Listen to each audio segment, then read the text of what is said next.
Assalamualaikum warahmatullahi wabarakatuh. Waalaikumsalam warahmatullahi wabarakatuh. Alhamdulillah, syukur kita masih diberikan kesehatan. Kita berjumpa di channel Ahmad Zain 009 dan di Facebook Mas Ibnu. Ini bersama dengan sahabat-sahabat dari Ilmi. Ada Ilmi Kabupaten Seluma, Mas Ahmad Zain, Mas Rio, terus dari Bengkulu Utara ya Mas ya? Bengkulu Utara, Mas Fatan. Ini ada salah satu yang agak jauh lagi ini, Mas Rio, Mas Roy dari Lampung. Dari Lampung. Lampungnya mana Mas? Kota Metro. Kota Metro. Nah, beliau ini jalan-jalan keliling dari Sabang kemarin. Iya, dari Sabang keliling Pulau Sumatera. Khususnya di Pulau Sumatera ya. Betul. Ini apa nih? Apa konsepnya keliling? Konsep awal kita cuman jalan-jalan. Terus kita selingi ke silaturahmi teman-teman perlebahan di Pulau Sumatera. Setelah itu kita juga butuh ilmu kan dari teman-teman semua dari silaturahmi. Kita belajar juga dari setiap wilayah, setiap daerah tentang perlebahannya. Yang mungkin nanti jika ada sesuatu hal atau ilmu yang bisa kita kembangkan di farm saya, nanti akan kita terapkan juga. Jadi perjalanan ini ya sambil menuntut ilmu untuk mengembangkan perlebahan. Mungkin seperti itu sih. Oh iya ya. Nah, khususnya di Bengkulu ini kan baru tadi sore ya? Iya tadi siang. Tadi siang sampai di Seluma. Seluma. Sudah berapa tempat ini untuk Bengkulu sendiri yang sudah? Untuk Bengkulu mungkin baru 2 di Seluma dan di Bengkulu Utara. Nah, ini kami ini kebetulan juga di perlebahan khususnya lebah kelulut ya, Iya. atau kelanceng. Sama. Ini kan baru nih untuk Bengkulu nih. Mungkin banyak juga sih kawan-kawan yang mungkin sudah lama menggeluti bidang lebah madu kelulut. Iya. Cuman kalau kami yang di Seluma ini kan baru. Jadi mungkin butuh banyak nih ilmu yang bisa dibagi untuk kami. Boleh. Nah, nanti mungkin bisa Mas Sharing-sharing Rio gitu bertanya, Iya, sharing-sharing lah. Gimana Pak Ahmad Zain? Kita ngobrol santai ini. Lanjut. Nah. Ngopi nggak ngopi? Oh iya, ngopi dulu ya. Ya minum madu. Oh madu.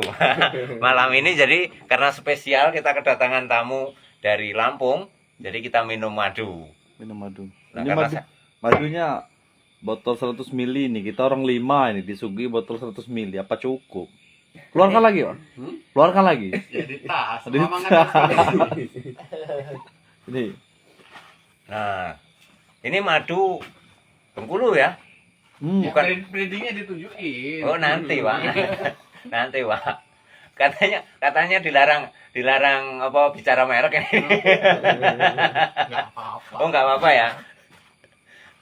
Nah ini Mas Roy, Iya. mungkin mengenai lebah kelulut. Mungkin kemarin saya dengan kawan-kawan juga banyak belajar juga. Ternyata yang kita ketahui di masyarakat pada umumnya mengatakan secara singkat gitu, nama kelulut ini nama Trigona. Kalau sentimen tuh ngomong, Mang. Jangan Jangan sentimen Mang. Dengan Mas Ibnu Mang.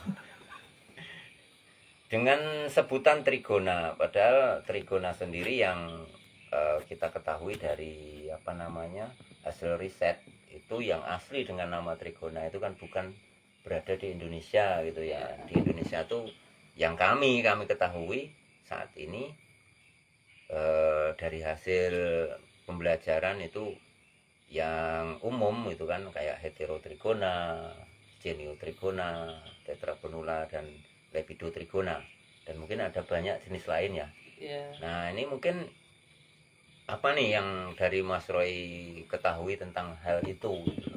Mungkin kalau untuk menyeluruh tentang Hydrigona, Mautreta gonola dan lain-lain kurang bisa di situ saya. Saya lebih cenderung ke Itama. Jadi saya lebih tentang pengembangan peternakan madu Trigona jenis Itama. Jadi bagaimana kita memaksimalkan peternakan kita di Trigona itu, di jenis Itama khususnya. Jadi dari mulai metode pemecahan, metode nanti sistem angon seperti melifera. Jadi kita kemarin belajar melifera. Kenapa sih melifera bisa diangon kemana-mana dan lebih mudah dan hemat biaya? Karena desain kotaknya atau sarangnya itu lebih simple. Kalau kita susun di mobil itu bisa lebih banyak. Tetapi kalau Itama kan enggak, kita masih menggunakan sistem tradisional atau lock. Itu jika berdiri semua akan banyak rongga di mobil itu. Jadi kita akan rugi di tempat.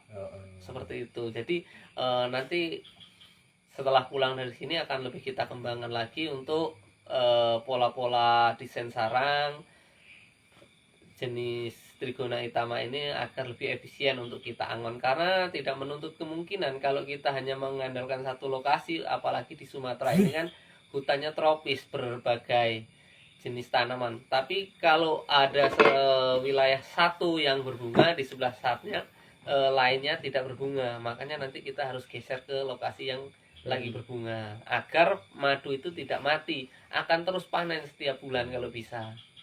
Nah, ini mengenai, saya tertarik nih mengenai masalah angon. Iya. Karena tidak begitu umum gitu ya Iya. untuk jenis Trigona itu yang diangon. Mungkin yang kita tahu melifera gitu kan, Iya. yang selama ini. Nah, cerana mungkin ada sebagian yang diangon gitu Iya. kan. Tapi untuk Trigona ini belum pernah, atau mungkin saya sendiri belum pernah mendengar nih. Mungkin baru mendengar. Ya, baru sekarang. mendengar ini. Kok Trigona bisa diangon? Apakah itu tidak mengganggu stabilitas dia dalam berkoloni? Karena ini akan berpindah-pindah nih. Iya. Gimana itu, Mas? Tetap sama, semua lebah itu sifatnya pasti sama, hampir mirip-mirip. Harusnya tidak ada masalah, karena Itama ini juga kan kita geser-geser, dan setiap lebah, setiap kita pindah lokasi pasti ada adaptasi. Ya, Sama Itama pasti seperti itu juga. Jadi kemungkinan tidak ada masalah dengan sistem angon. Yang kita permasalahkan adalah bagaimana kita membawa itu biar efisien dan harga itu ekonomis. Nah, kalau untuk adaptasi sendiri, Mas, di khususnya Trigona nih ya. Iya. Biasanya untuk satu lokasi ke lokasi yang lain, Iya. itu butuh berapa lama? Itu menyesuaikan. Kalau yang saya pahami biasanya 3 sampai 1 minggu sudah bisa beradaptasi ya? Iya, sudah menguasai lokasi barunya untuk Trigona Itama ini. Nah, mungkin dari Mang Rio ada yang sekiranya mengenai Trigona bisa ditanyakan? Silahkan. Ya, kita lebih cenderung sharing ya, bukan tanya jawab ini. Sharing ya. Sharing ya. Apa mungkin yang Mang Rio pernah lakukan selama ini di wilayah atau lokasi Mang Rio? Apa nih kendala-kendala yang mungkin Mas Roy pernah mengalami dan tahu solusinya gitu? Bisa disampaikan. Nah, bisa Kendala disampaikan. saat ini memelihara Trigona di tempat Mama. Trigona. Kalau untuk Trigona ini sebenarnya kalau aku sih banyak yang harus dipertanyakan, karena kita kan baru pemula juga ya Mas ya, baru di angka belum ada 1 tahun saya dengan Bang Ahmad ini, diajari dengan Bang Ahmad ini untuk mengelola lebah Trigona. Yang untuk kendala saat ini yang menurut saya ya, itu untuk cara pemecahan koloni. Karena kemarin ini saya dengan Bang Ahmad Zen, kalau Bang Ahmad Zen sih cuma monitor dari jauh dia. Iya. Yang ngerusak ini saya. Saya ini banyak memecah koloni yang hampir 100% gagal. Nah, jadi kalau bisa itu minta sharingnya dari Bang Roy, nanti cara pemecahan koloni itu seperti apa, di waktu musim apa mungkin, atau di musim kembang seperti ini, atau ada tanda-tanda tersendiri gitu untuk pemecahan koloni, Mas Roy. Kalau untuk pemecahan sendiri sebenarnya kembali lagi ke pola. Kita yang mau dicari mau koloni apa madu dulu nih di sini. Memperbanyak koloni dulu. Kalau kita berbicara memperbanyak koloni berarti kita hilangkan untuk produksi madunya. Karena kita akan lebah itu kita dongkrak untuk produksi sel telur terus. Jadi saat kita mau memecah koloni, kalau bisa ada dua. Kalau untuk saya yang pengalaman saya, kita ambil separuh 50% dari sel telur yang super siap pecah. Jadi telur yang tua kita pecah dan yang telur muda kita biarkan dalam sarangnya. Dan yang telur muda yang telur tua itu kita masukkan ke setup. Itu sebelum kita masukkan kita donor dulu kantong madu yang nggak pecah, kantong polen yang nggak pecah, dan kita masukkan sel telur dari mulai pekerja, jantan, dan ratu. Setelah itu baru kita mintakan donor koloni yang lain yang nggak kita pecah tadi ke koloni. Jadi kita tukar tempat biar masuk untuk merawat sel telur itu yang satu. Yang kedua, bisa kita ambil setiap lapis telur Trigona hitam, biasanya kan spiral meninggi ke atas. Betul. Kita ambil yang paling tua. Biasanya kita ambil enggak tua, di atas juga mudah, nggak masalah. Kita ambil sedikit satu lapis, sarang lain satu lapis, dan sarang lain satu lapis. 4 atau 5 sarang kita ambil satu lapis semua, dan kita carikan calon ratu juga kita masukkan di situ. Tapi di situ juga harus kita siapkan madu polen itu ya, harus ada betul. semua. Nah setelah itu kita ambilkan koloni yang lain, nggak kita ambil sel telurnya, dengan kita tukar dengan telur kosong tadi. Jadi kita mintakan koloni dari koloni lain untuk merawat telur itu sampai menetas. Dan saat kita pecah itu usahakan setiap minggu atau 3 hari sekali ditengok ada jamur atau enggak. Terus kalau memang telur itu sudah menetas, udah ada tanda-tanda ratu belum? Kalau belum ada, kita suplai terus telur itu agar per koloni itu tetap aktif terus. Jadi kita ambilkan lagi, karena kan yang ratu kita pecah tadi kita ambil satu lapis tetap bertelur, kita ambilkan lagi, kita suplai lagi terus. Kalau bisa 3 sampai 1 minggu sampai telur ratu menetas atau sampai ada telur baru sendiri. Ratu itu sudah menetas dan mau bertelur, itu bisa kita katakan jadi seperti itu. Nah ini saya tertarik